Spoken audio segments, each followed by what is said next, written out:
Joliba TV jabarani filɛbaw an ka foli ani tanuni an b'o taga di aw bɛɛ lajɛlen ma nin wagati in na k'aw fo k'aw barikada aw minnu sigilen bɛ ka kunnafoni gafew lakalili waati kɔnɔ limanaw min ye bi ye juma ye avril kalo tile 29 san 2022 a bɛ bɛn sunkalo fana tile 28 ma o kuma an bɛ bɛɛ fo ka bɛɛ waleɲuman dɔn an b'a fɔ aw danse min y'aw ka kunnafoniw olu kɛnɛ kan limanaw gafew b'an bolo kɔrɔ nka gafew caman ma bɔ bi ka sababu kɛ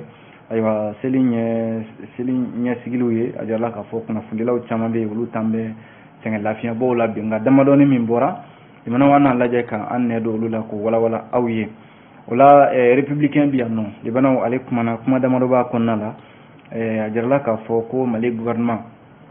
ayiwa k'ale ye faransi ka kɛlɛcɛw n'o ye barikani ye ko a y'u jalaki k'u bɛ dogodogoni dogo baara dɔ la ani ka kuma dɔw ta k'o ɲɛsin mali gouvernement ma an bɛna an da don o la sisan o mana bɔ yen nɔ ka kɛ ni don kɛrɛnkɛrɛnnen min bɛ yen ni farafinna b'a a ɲɛnamaya maa minnu bɛ yen ni olu bɛ bila kaso la yan'u ka kiiri don cɛ olu ka don kɛrɛnkɛrɛnnen o ɲɛnamayara jate dɔw bɔra CNDH maaw fɛ a jarala k'a fɔ nin waati in na limanaw kaso min bɛ mali kɔnɔ la a bɛ se kaso 10 ɲɔgɔnna ma ko a ka ca ni maa 5,600 ye olu bɛ o kaso ninnu kɔnɔna la olu la maa 7,917 olu kɔni sigin bɛ k'u ka kiri kɔnɔ nin waati ninnu na an bɛna an da don o fana na sisan ale républicain kelen in kɔnɔ limanaw a jarala k'a fɔ Bamako sigida 4 na n'o ye AC 2000 yɔrɔ min bɛ yen ni maa bɛ se k'a fɔ yɔrɔ sahalenw b'a yɔrɔ la n'o ye AC 2000 limanaw ko dugukolo mankan bɛ yɔrɔ dɔ nɔfɛ yen nɔ a yɔrɔ yɛrɛ feerela ka ban a kuma cayalen don kosɛbɛ an bɛna an da don o la sisan républicain ale ka kunnafoniw don o mana bɔ yen nɔ l'indépendant bi yan nɔ ale kumana limanaw l'indépendant y'a jira k'a fɔ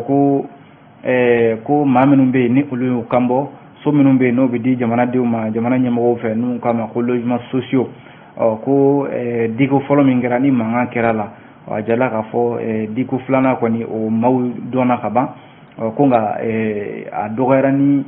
maa min sen bɔra la u bɛ se maa 200 ni maa 25 ma an bɛna an da don o la sisan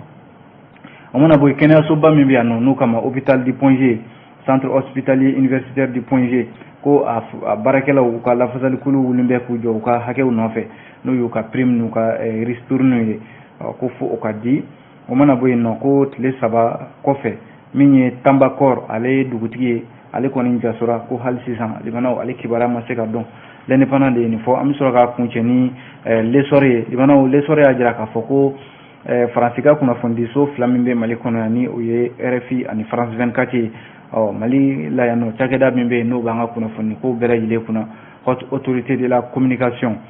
ale y'a jira k'a fɔ ko ayiwa France 24 ni RFI u kɔni u kun dulonnen don fɔlɔ k'a fɔ u tɛna kunnafoni di yan ko nka zena ta kɔni kɛra u bɛ kunnafoni di ni sariya min ye mali kɔnɔ la o yɛrɛ de minɛna u la France 24 ni RFI k'u tɛ kunnafoni di mali kɔnɔ la yan bilen l'essor de ye nin fɔ limanaw an bɛna an da don o fana na sisan nka yan'an ka se nin bɛɛ lajɛlen ma an b'a daminɛ ni min ye o ye les républicains limanaw républicain kumana a y'a jira k'a fɔ ko mali marabolo n'o ye gouvernement ye gosi yɔrɔ gosi waleya min kɛra kɔsa in na n'a fɔra k'a fɔ ko ayiwa min ye maa dɔw ye olu fure taara ye dingɛ dɔ kɔnɔna la min bɛ tali kɛ mali gouvernement ka tɛmɛ ni ministre min bɛ yen n'o b'an ka mara cɛmabɔli kunna colonel Abdoulaye Maïga ale ye ɲɛfɔli dɔw kɛ ale yɛrɛ gouvernement ka kuma lasela ye o ɲɛfɔli ninnu kɛra tarata tɛmɛnen an ka jabaranisoba sanfɛ ORTM limanaw k'a jira k'a fɔ ko ayiwa mali bɛ faransi jalaki bi kosɛbɛ ko a ma yamaruya baara minnu na a bɛ ka olu de kɛ baara ninnu tɛ dɔwɛrɛ ye ka mali sanfɛlaw ka olu pan n'u ka avion ye walima drone k'a sɔrɔ yamaruya ma di u ma walasa gouvernement kɔni ye jate dɔw bɔ ko olu ye minnu jate minɛ k'a daminɛ mali y'a laɲini waati min na ko a ma yamaruya maa si fɛ i ka mali dugukolo pan k'a sɔrɔ a ma yamaruya ma di i ma ko nka o fɔlen ni sisan cɛ olu ye min jate minɛ o ye k'a fɔ nin ɲɔgɔnna waleya 50 ɲɔgɔnna de kɛra wa a bɛɛ lajɛlen kɛra faransi ka kɛlɛcɛw de fɛ n'o y'u ka force barkhane ye ko force barkhane ka pankuru min bɛ yen n'o ye aéronef ye tuma bɛɛ i b'a ye u bɛ pan mali dugukolo kunna walima ko drone min b'u bolo i b'a sɔrɔ u bɛ pan mali dugukolo kunna ko wa ko a panni ninnu tɛ dɔwɛrɛ ye u bɛ na ko ɲɛɲini de la ka ko sɔgɔbɛ k'a ɲɛdɔn ka sɔrɔ ka baara kɛ n'a ye walasa o sira kelen kan gouvernement y'a jira k'a fɔ k'u bɛ jalaki bɛ min ye force barikani kan k'a jira k'a fɔ gosi waleya min kɛra kɔsa in na ko u ye min jateminɛ ayiwa o ye k'a fɔ u kelen filɛ nin ka nin min bɛɛ lajɛlen fɔ min yɛrɛ y'a la misali ye o ye ko n k'a fɔ faransi ka kɛlɛcɛ ninnu n'o ye forces armées françaises ye Barkhane ayiwa libanaw avril kalo tile 20 tɛmɛnen k'u ye gosi kan ayiwa k'u panna o kunna k'a sɔrɔ ni yamaruya ma di u ma wa fana ko faransi ka kɛlɛcɛ kelen ninnu k'u ye kunnafoni dɔw bɔ ka bin kunnafoni minnu bɛ yen ni a labɛnnen don cogo suguya bɛɛ lajɛlen la libanaw ka jalaki bɛ Mali armée kan k'a fɔ ko fagali min kɛra gosi n'a fɔra ko maaw su taara ye dingɛ dɔ kɔnɔna la ayiwa ko o kuma taara ka nɔrɔ armée la force Barkhane maaw fɛ ka u y'o kunnafoni cari fan bɛɛ lajɛlen fɛ o mana bɔ yen nɔ hakililajiginna fana avril kalo tile 21 tɛmɛnen na ko waati min na Mali armée bɛ ka wulikajɔ kɛ walasa ka se ka lakana sabati gosi n'a marabolow la ko ayiwa faransi ka kɛlɛcɛ ninnu n'o y'u ka avion dɔ ye n'o ye Mirage 2000 o wulila o panna Mali armée kunna o kun bɛ k'u dɔdɔ ayiwa a fɔra dun ko u ka avion kana pan Mali dugukolo kunna munna olu bɛ taa ye Mali armée sanfɛ u bɛ ka pan yen nɔ u bɛ ka mun de ɲini gouvernement y'a jira k'a fɔ u b'u jalaki o fana na Mali gouvernement kɔni y'a jira k'a fɔ nin waleya fɛn fɛn kɛra nin u bɛ diɲɛma ladɔnniya ka min ye malidenw yɛrɛ ladɔnniya k'a f'u ɲɛna ko nin waleya min kɛlen filɛ nin bɛ dankari kɛ Mali ka kelenya la wa u tɛ ka Mali jamanadenw bonya u tɛ ka Mali yɛrɛ bonya Mali ka yɛrɛma hɔrɔnya Faransi tɛ ka o bonya bi wa k'u bɛ wele bila Faransi jamana ɲɛmɔgɔw ma kabi février kalo tɛmɛnen gouvernement kun y'a ɲini ko Faransi ka kɛlɛcɛw k'u bɔ Mali kɔnɔna la wa u bɛ taabolo min ka yɔrɔ Faransi jamana kuntigi yɛrɛ kun y'a ɲini ko u ni Mali tɛ se ka ɲɛ ko u b'u ka kɛlɛcɛw bɔ Mali kɔnɔna la yan nɔ Barkhane kɔni b'o taasira la waati min na gouvernement y'a jira k'a fɔ k'u bɛ u b'a ɲini Faransi ka kɛlɛcɛ ninnu fɛ k'u teliya yɛrɛ ko waati yɛrɛ t'a la k'u teliya ka bɔ Mali kɔnɔna la yan nɔ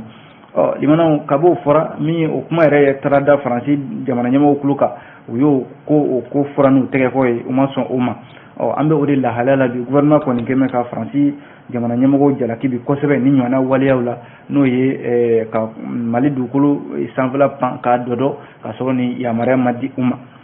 Mamadu Kulubali ale ye degeli karamɔgɔ ye ale ye degelikɛla ye limanaw min ye républicain la ale ye nin fasiri kɛ o mana bɔ yen halisa ale ye républicain kelen kɔnɔ a jirala k'a fɔ min bɛ tali kɛ kasobon minnu bɛ Mali kɔnɔna la yan nɔ limanaw n'i y'a kasobon kɔnɔna lajɛ i b'a sɔrɔ maa hakɛ de ka ca kosɛbɛ maa hakɛ min kan ka bila kɔnɔna la a kɛmɛ ka ca a cayalen don o yɛrɛ bi républicain ka fɔ la ko ayiwa a bɛ se maa 5600 ma ko n'i ye Mali kasobon lajɛ kasobon 10 ɲɔgɔnna ayiwa olu jatera k'a ye k'a fɔ maa 5900 o b'o kɔnɔna la min olu cɛla ko maa 3900 ni maa 17 olu sigin bɛ ka u ka kiri kɔnɔ halisa o sen de ka kɛ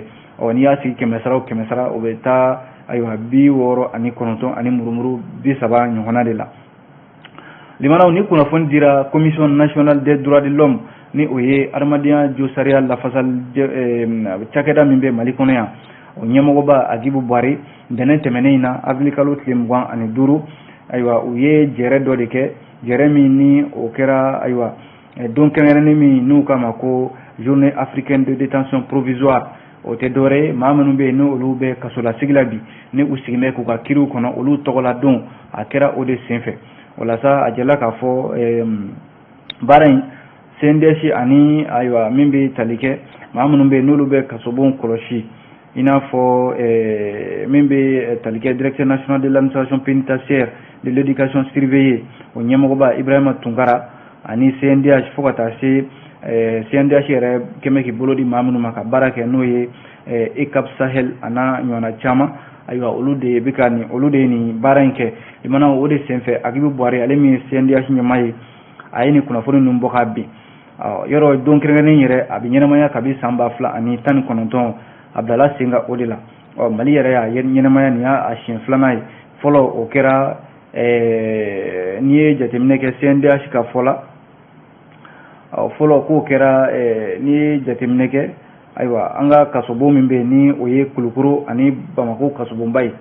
filanan o fana kɛra Bamako kasobonba kɔnɔna la yan nɔ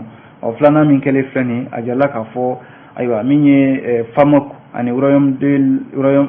l'ambassade du Royaume du Danemark olu de ni CNDH maaw y'u bolo di ɲɔgɔn ma jamanaw ani ministériso min ɲɛsinnen don sariya ani hadamadenya hakɛ ma ka nin baara in kɛ o de senfɛ CNDH maaw y'a jira k'a fɔ ayiwa ko n'i y'an ka kasobonw lajɛ Bamako kasobonba maison centrale d'arrêt de Bamako Keɲɛrɔba kasobonba Kayi Keɲeba Kati Sikaso Segu Gao Kita ani musow ka kasobonba min n'u ka ma bole limanaw a jirala k'a fɔ n'i ye nin lajɛ maa hakɛ min b'a kɔnɔ a bɛ se maa 5,652 ma ko olu la maa 3,917 bɛ yen olu sigin bɛ ka u ka kiri kɔnɔ o sen bɛ ka kɛ o mana bɔ yen ale républicain kelen ka kuma na halisa limanaw ko Bamako yan nɔ sigida 4nan n'o ye commune 4 ye a jirala k'a fɔ yɔrɔ min bɛ yen n'o ye zone AC 2000 limanaw ni yɔrɔ min bɛ yɛrɛ ni maa bɛ se k'a fɔ ayiwa fiɲɛ minɛ yɔrɔw don ko o yɔrɔ dɔw de bɛ minnu bɛ ka feere bi a jirala k'a fɔ a yɔrɔ min bɛ yen n'o ɲɛsinnen don palais de sport ma yɔrɔ in yɛrɛ a bɛ ta k'a daminɛ palais de sport da la ka taa min ye yɔrɔ min bɛ yen n'o ye restaurant Subois ye ka tɛmɛ hôtel nord sud Rotary fanfɛlaw ka taa clinique Pasteur ani États-Unis ambassade o fanfɛla dɔ b'a la ka taa se cour constitutionnelle o fanfɛla dɔ fana b'a la fo ka taa se motel ale fanfɛlaw ma a jirala k'a fɔ yɔrɔ min bɛ yen n'o bɛ ba fanfɛla fɛ n'o o yɛrɛ y'a yɔrɔ sahalima yɔrɔba ye limanaw a jirala k'a fɔ AC 2000 ko nin yɔrɔ kofɔlen a bɛ n'a fɔ jamana yɛrɛ ka baarakɛyɔrɔ belebelebaw walima jamana kelen don ka dugukolo sen a yɔrɔ la ka ciobaw de tɛmɛ a yɔrɔ kofɔlen in na ye a jirala k'a fɔ ko min ye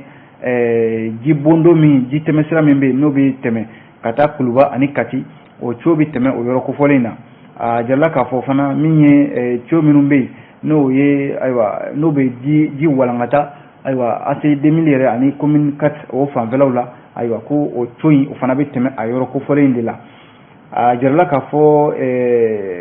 yɔrɔ in yɛrɛ n'i y'a lajɛ limanaw a sennen don fo mètre 6 ɲɔgɔnna ka nin cio ninnu don a kɔnɔ o mana bɔ yen hali Orange Money a ka nɛgɛjuru sira dɔw bɛ yen n'o ye fibre optique ye o fana donnen don a kɔnɔna la ani an ka météo n'o ye waati jateminɛna cakɛda in ye o fana ka baarakɛminɛnw caman bɛ a yɔrɔ in dugukolo jukɔrɔla la ye limanaw ko nin bɛɛ lajɛlen bɛ nin yɔrɔ kofɔlen min na n'a fɔra ko jamana ta don k'o yɔrɔ in k'o de bɛ ka feere bi wa limanaw mankan caman de bɛ a ko nɔfɛ ko mun yɛrɛ de kɛra sa ɲininkali kɛ bɛ o la a jirala k'a fɔ ko AC 2000 yɔrɔ min filɛ n'an y'a ɲɛfɔ tan limanaw a jirala k'a fɔ ko sɛbɛn minnu b'a la ayiwa a sɛbɛn ninnu a caman yɛlɛmalen don k'a bamayɛlɛma k'a kɛ sɛbɛn wɛrɛw ye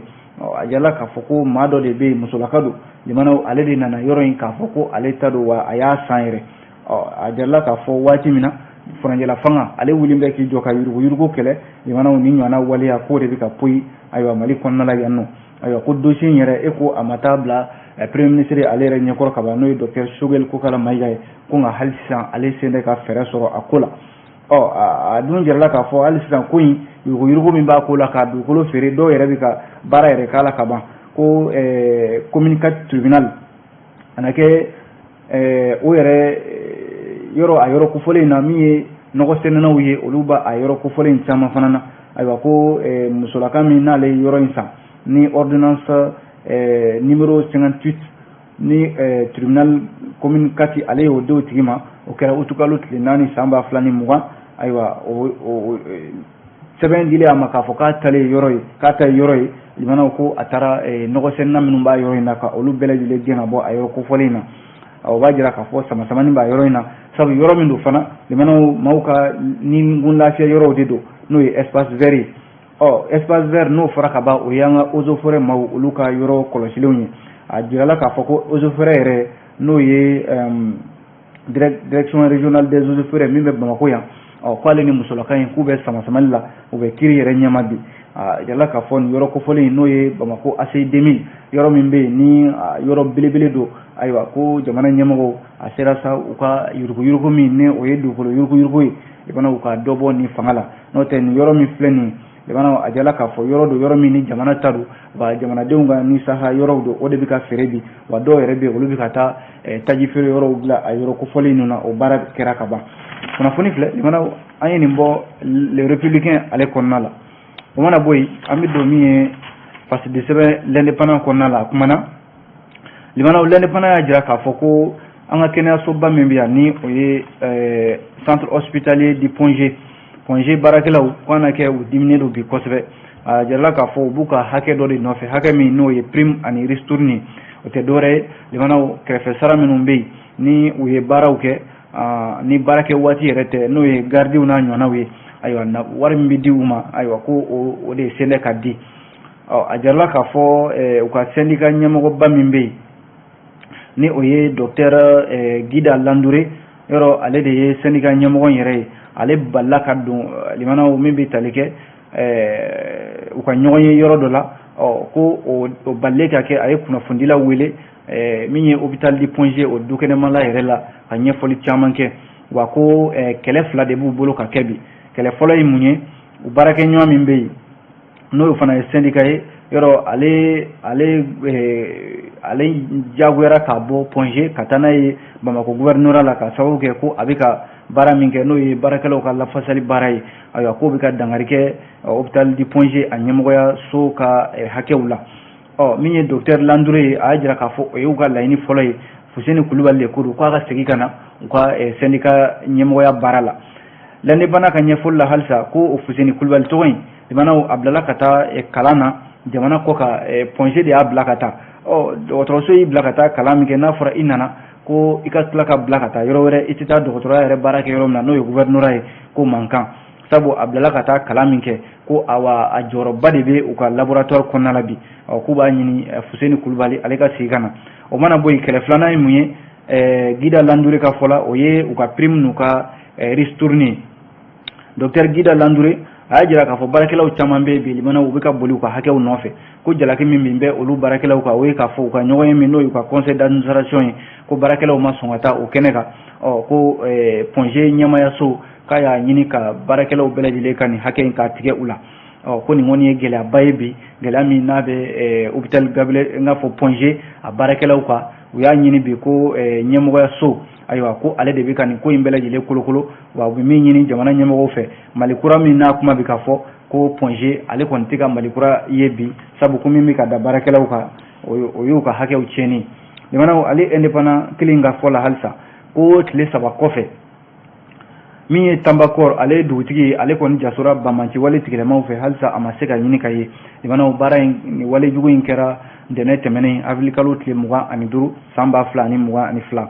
nɛgɛ kanɲɛ 19 waatiw yɛrɛ tɛmɛnen sanga 30 o y'a sɔrɔ mɔgɔw bɛ seli la ko dugutigi in yɛrɛ limanaw o y'a sɔrɔ a bɛ misiri dɔ kɔnɔna la Tambakɔr o dugu cɛmancɛ la a bɛ ka seli Bamanci ninnu y'a dɔ o de la limanaw ka kunnafoni ɲini k'a dɔn a bɛ yɔrɔ min na ka sɔrɔ ka taa tɛgɛ k'a la fo misiri kɔnɔna la limanaw o kɛra min ye maa minnu bɛ yen n'olu bɛ seli la a kɛra olu jɔlen ɲɛna maa si ma se ka ko bɔ ninnu ta la u kɔni nana ka limanaw min ye dugutigi in ye denmisɛnnaka yɛrɛ don sabu a yɛrɛ bilala a fa de nɔ na a fa ntanyalen o ma mɛn kosɛbɛ a bilala a fa de nɔ na ko min bɛ tali kɛ mɛnaka fanfɛlaw la nin b'a jira k'a fɔ halisa limanaw ni ɲɔgɔnna waleya ka taa maa sɛgɛrɛ k'a dɔn an bɛ fɛ ka karisa de minɛ k'a jaso ka taa n'a ye foyi tɛ bɔ a la Patrik ka fɔ la nin ɲɔgɔnna waleya a bɛ ka to senna halisa mɛnaka mara kɔnɔna la kɛrɛnkɛrɛnnenya la min kɛra Tambakɔr limanaw o y'a la misali dɔ ye Tambakɔr dugutigi halisa ko a kɔni bɛ ka taa maa t'a ta yɔrɔ dɔn limanaw ko nka nin ɲɔgɔnna waleya a bɛ se ka da min kunna o ye k'a fɔ Bamanci wale tigilamaw o bɛ nin ɲɔgɔnna waleya de kɛ kɔfɛ n'u taalen ka sɔrɔ k'a ɲini a somɔgɔw fɛ walima jamana ɲɛmɔgɔw fɛ k'u mago bɛ nafoloba la a bɛ se ka kɛ a kun bɛ se ka kɛ o ye wa fana limanaw a bɛ se ka kɛ min fana ye indépendant ka fɔ la o ye k'a fɔ Bamanciw n'o ye minnu bɛ mɛnaka a n'a marabolow la limanaw min ye kabi Faransi kɛlɛcɛw y'a ɲini ka nin yɔrɔ kofɔlen ninnu bila ko Bamanciw kɔni bɛ ka u ka wulikajɔw boloda halisa u bɛ ka dɔ de fara a kan limanaw wulikajɔ kun ye mun ye ka se ka min ye dugu sigibaw ka olu hakili wuli walima ka dugu yɛrɛ ka fereke ɲami don a kɔnɔna la limanaw a dun jirala k'a fɔ nin yɔrɔ kofɔlen yɔrɔ minnu bɛ jɛkulu minnu bɛ i n'a fɔ coalition MSA Gatia ayiwa olu de ka wulikajɔ ka bɔ a yɔrɔ ninnu na ka jamanadenw n'u bolofɛnw lakana ko nka olu yɛrɛ bɛ ka yɔrɔ bila bi ka sababu kɛ ayiwa minɛn t'u bolo ka baara kɛ wa u ti ka se ka jamanadenw yɛrɛ lakana ka sababu kɛ lakanabaliya dɔ de bɛ ka fara ka don o don wa MINUSMA min yɛrɛ n'o y'u ka baarakɛɲɔgɔn ye o de bɛ fara u ka kuma bɛɛ ka mɔmɔniw kɛ n'o ye patrouille ye MINUSMA yɛrɛ ale fana sen tɛ ka ye a yɔrɔ kofɔlen ninnu na limanaw nin b'a jira k'a fɔ halisa Menaka mara ka taa se Tambakɔrɔ a n'a Tarkint a n'a ɲɔgɔnna caman limanaw ko bamanciw de bɛ ka wulikajɔ kɛ a yɔrɔ kofɔlen ninnu na ka maaw jaso an'u bolofɛnw yan'an ka bɔ l'indépendant kɔnɔ limanaw a jarala k'a fɔ min bɛ tali kɛ so minnu bɛ yen n'o ye logements sociaux ye ayiwa o dili min kɛra maaw ma ni a bɛ kalo 2 bɔ sisan a kuma cayara kosɛbɛ a jarala k'a fɔ logements sociaux dili min kɛra ni limanaw février kalo tile 9 tɛmɛnen minisiriso min bɛ yen n'o b'an ka soko kunna ministère de l'urbanisme et de l'habitat yɔrɔ ale tun ye maa dɔw tɔgɔ di k'a fɔ maa 2,218 ayiwa ko so kun dira olu ma nka limanaw so ninnu dira kuma cayara a nana ye k'a fɔ ko maa dɔw bɛ olu tɔgɔ yira la minisiri dɔw tɔgɔ yira la ko minisiri den dɔw fana olu tɔgɔ yira la n'o ye premier ministre den ye limanaw ko in kuma nana caya fo u nana ayiwa logement sociaux a dili yɛrɛ a ɲɔngiri février kalo tile 15 tɛmɛnen jɛkulu min bɛ yen n'o b'a baara kɛ n'o y'a commission d'organisation ye u ye o ci ka bɔ yen commission d'attribution tile 45 k'o di maa kuraw ma minnu bɛ yen ni olu bilala a ko hukumu kɔnɔna la a jarala k'a fɔ maa minnu bɛ yen ni olu maa kura minnu bɛ yen n'olu sugandira limanaw ka bila baara la ayiwa tile 45 de dira olu ma walasa u ka se ka ayiwa maa kura minnu bɛ yen ani maa minnu bɛ yen n'olu n'a ka kan n'olu y'a ɲini sariya kan ayiwa so ninnu ka se ka di olu ma limanaw o de jaabi bɔra avril kalo tile 27 tɛmɛnen minisiriso in fɛ min bɛ ayiwa an ka sokow kunna a jarala k'a fɔ Zena yanni 2,218 ka di ko Zena 1,993 o de dira o b'a jira k'a fɔ min bɔra la a bɛ se 225 ma o de binna ka bɔ a la ko nka Zena min dira nin ye limanaw a jarala k'a fɔ tiɲɛ b'a la sabu maa bɛ yen ko a dira o ma o y'a sɔrɔ tiɲɛ kan nka o n'a ta o ta limanaw a jarala k'a fɔ ko jɛkulu min bɛ yen n'o bɛ ka maa minnu bɛ yen n'o bɛ logements sociaux ɲini ka olu ka hakɛw lafasa organisation de défense des droits aux logements sociaux olu ye ko in k'u taara n'a ye cour suprême ɲɛkɔrɔ sabu ko dicogo min filɛ nin ye k'a ma bɛn olu ma k'a bɛ sariya sɔsɔ sariya min bɛ yen n'o ye article décret 0351 min taara mɛ kalo tile 8 san 2015 kunnafoni filɛ limanaw an ye nin bɔ l'indépendant ale kɔnɔna la an b'a kuncɛ ni min ye o ye l'essor ye limanaw l'essor kumana l'essor y'a jira k'a fɔ ko faransikan kunnafoni sira 2 min bɛ yen n'o ye RFI radio France International ani France 24 limanaw ko u kɔni u tɛ kunnafoni di Mali kɔnɔna la yan bilen o kɔni o bolonɔ bilala wa sɔnkɛrɛw ma bɛnkɛrɛw o kan a jarala k'a fɔ mina o mina bɛ yen n'o bɛ kɛ sababu ye ka France 24 ni RFI ka kunnafoni cari Mali la yan a kɛra dégodeurs ye o a kɛra nɛgɛjuru sira sow ye o a kɛra fɛn o fɛn sira o sira bɛ kɛ sababu ye ka nin kunnafonidiso 2 in ka kunnafoni cari Mali kɔnɔ k'u ka bɛɛ lajɛlen datugu ka bɔ yen kunnafoni dira ayiwa cakɛdaba min bɛ yen n'o ɲɛsinnen don kunnafonidiko yɛrɛ ma an ka jamana kɔnɔna la yan haute autorité de la communication o ɲɛmɔgɔ Foye Touré ale de ye nin kunnafoni di araba tɛmɛnen kunnafonidi kɛnɛ dɔ senfɛ ani kunnafonidilaw limanaw a ko France 24 ni RFI u ka bali ka kunnafoni di Mali kɔnɔ yan pepewu a fɔlɔ kun daminɛna u kun jalakira fɔlɔ u ka kunnafoni a kun ɲɔngirila fɔlɔ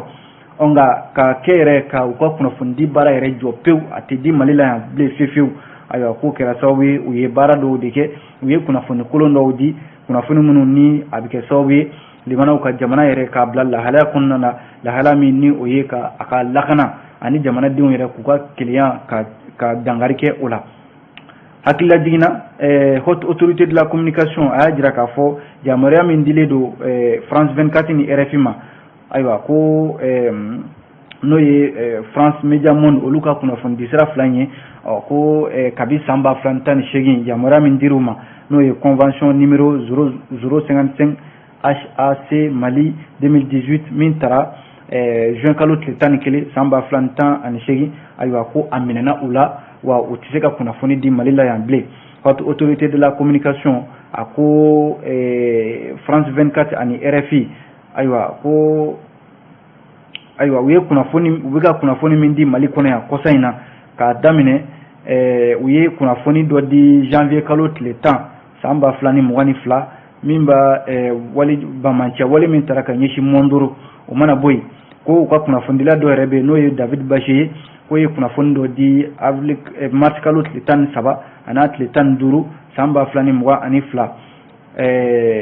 Mali ani Niger cɛ ko a jarala k'a fɔ ko Mali armée k'ale taara bi maa dɔw kan ka olu bɔnɛ u ni na o mana bɔ yen